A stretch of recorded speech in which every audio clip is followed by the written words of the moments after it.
as tensions peak in the West Asian region after Iran's aerial attack on Israel, several nations have reacted to the latest skirmish. During the United Nations Security Council meeting, both China and Russia have urged Iran and Israel to show maximum restraint. Take a look.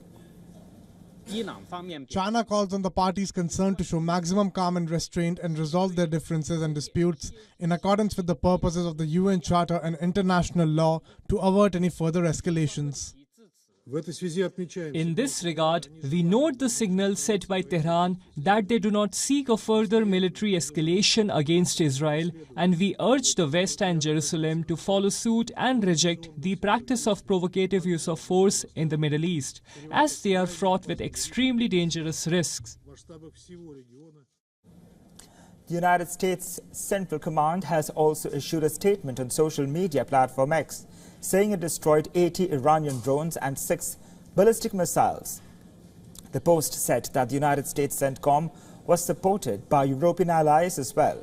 The post further added that CENTCOM remains postured to support Israel's defense against dangerous actions by Iran and will continue to work with all regional partners to increase regional security.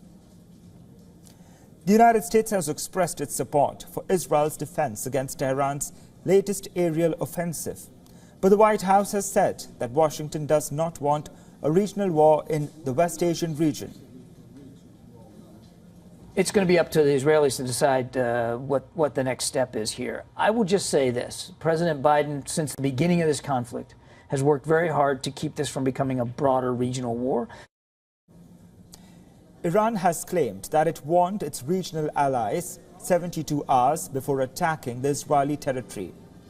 Speaking at a press conference, Iranian Foreign Minister Hossein Amir-Abdollahian said about 72 hours prior to the operations, they were informed and their friends and neighbors in the region that Iran's response against Israel was certain, legitimate and irrevocable. Meanwhile, the United States has denied Tehran's claims of issuing notice before the air offensive. One senior official in the Biden administration denied, saying Washington did have contact with Iran through Swiss intermediaries but did not get notice 72 hours in advance. Speaking of Europe, Italian Foreign Minister Antonio Tajani also reacted to the latest escalation between Iran and Israel and said, "Common sense should prevail to avoid further escalation in West Asia region." Our first objective is that of peace. We need to avoid an escalation.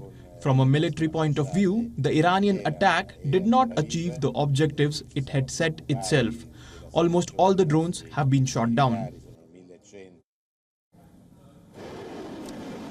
On April 13th, Iran launched explosive drones and fired ballistic missiles in its first ever direct attack on Israel, sparking a major escalation amid the ongoing Israel-Hamas war.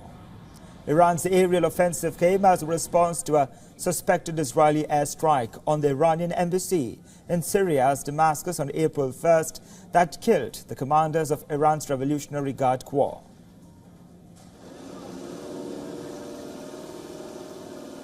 For all the latest news, download the WION app and subscribe to our YouTube channel.